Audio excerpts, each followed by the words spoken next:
Well, here we are again. It's Saturday, October 5th, about 8 o'clock. As you see right now, we're at beautiful Bonelli Park in San Dimas. So got up about 6:45, got here by 8, and now I'm publishing.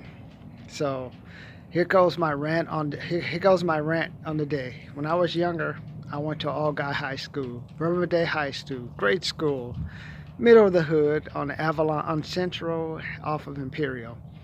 And one thing I know about one thing when you go to an all guy high school is just guys are just different, especially when you put a whole bunch of men together. This is before all the stuff where it was acceptable for men to wear nail polish and be gay. I mean, you just like when we were back then, you didn't like to walk around in the locker room showing off your thing, showing off your chest. I mean, you would do it like minimum.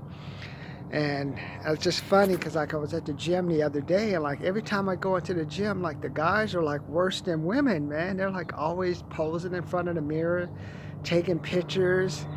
And I'm thinking to myself, I went to all guy high school for 4 years. Why, after I come to the gym after work, do I want to see a bunch of guys taking pictures of themselves? And the problem is, women hardly even look at that stuff. The only people who may look at that stuff are mostly the gay guys. So I be thinking, man, how times have changed, man.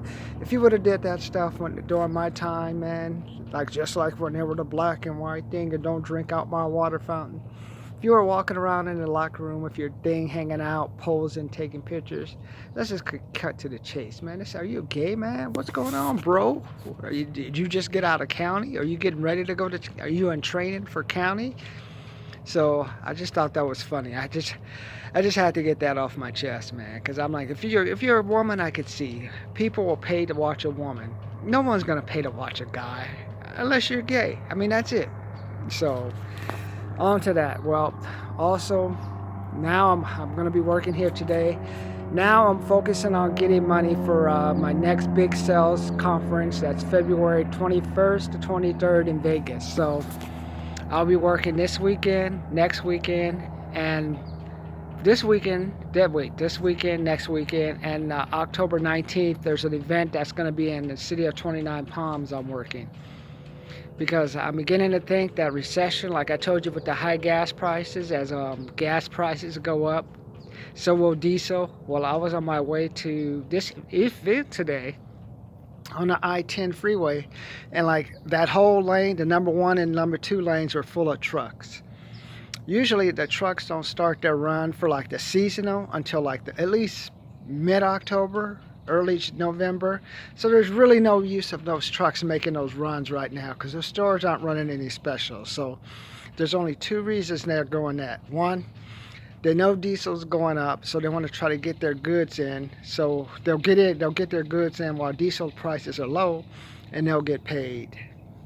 Or big business knows something that we don't know, that they want to get their products just out the warehouses to the different distributors so they can get paid.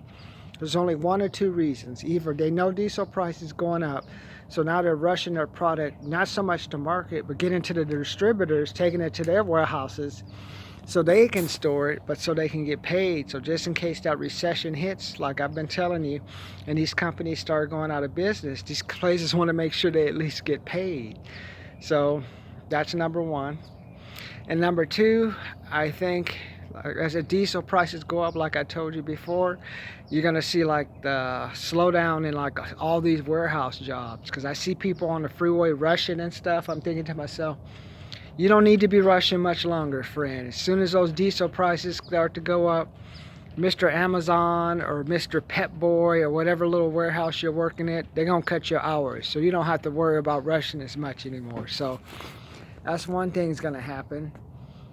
And the last thing, I remember back in July 2018, that was where the houses are almost at their peak. And once the houses hit their peak, that's when the gas prices were almost at their highest. It was kind of a little pendulum, just at the very top where the house prices, you can just sell a house anywhere, man. You just sell a house in the middle of the desert and get thousands of dollars. But once the gas prices hit that $4.50 mark, and the bank started tightening up on those credit, everything slowly collapsed. And it took about 30 days before everything to collapse. And it took about 45 days for companies to lay off like 10 million. I swear there's like, you had all these credit unions that went out of businesses, got bought. Like I told you before, I had my house with a place called IndyMac. IndyMac and Washington Mutual were like these humongous banks, but the only problem they had was they gave loans to people, but they didn't realize that people, like I did with my duplexes, they didn't realize people don't pay their loans back. And if they don't pay their loans back, then you default, because then all your expenses, it's like a Ponzi scheme. If you don't have enough money to cover all the bills going in, then someone's going to call for their money. And once they call for their money, that's when the Ponzi scheme ends, and either you pay up or you go out of business. And that's what's happened with thousands of retail businesses. Even like I was just reading, just back last year, Toys R Us. You know, when I was younger, I'm 51 now. Toys R Us and Sears were like the biggest things on the planet. My grandmother worked at Sears for over 25 years. I remember our grandfather Hogg used to take us there. It was like this humongous store. You can go upstairs, you can go downstairs. And my grandparents would take us to the toy section. So we'd go to the toy section, and we would like look for all the latest toys that we would have. And my grandmother also gave us like every year just before Christmas, like we'd love for the Christmas catalog to come. And once that Christmas catalog came, you're like looking for the Hot Wheels. Back then it was like the Transformers or something came out. And remember, I don't know if you guys remember Space 1999. There's like this giant eagle. So you used to like always look through the Christmas catalog. We used to buy stuff. That was a great time. That was before the time of Amazon and stuff. And now look at it.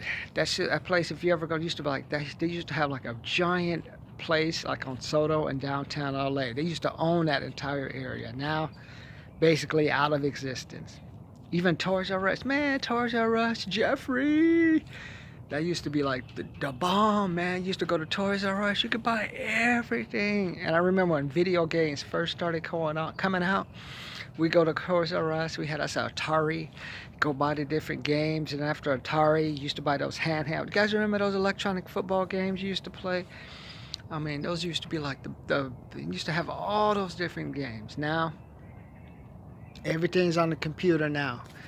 So basically, if Toys R Us can go out of business, if Sears can go out of business, like I said, back in the Great Recession of 2008, that's what happened. And that's what I see happen again.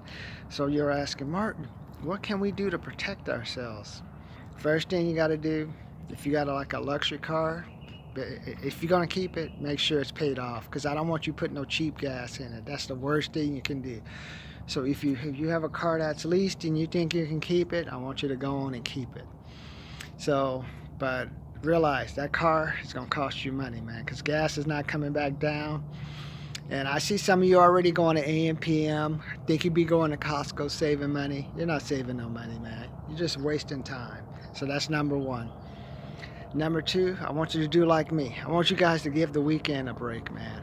At least during the Christmas season. A recession probably won't fully hit until about January, February 20. So right now, this is the time where you should be going out and just working. I want you to go to Macy's, go to the fulfillment/warehouse places that you can get these jobs. Like, hey man, I want to help you, man. What can I do to fulfill?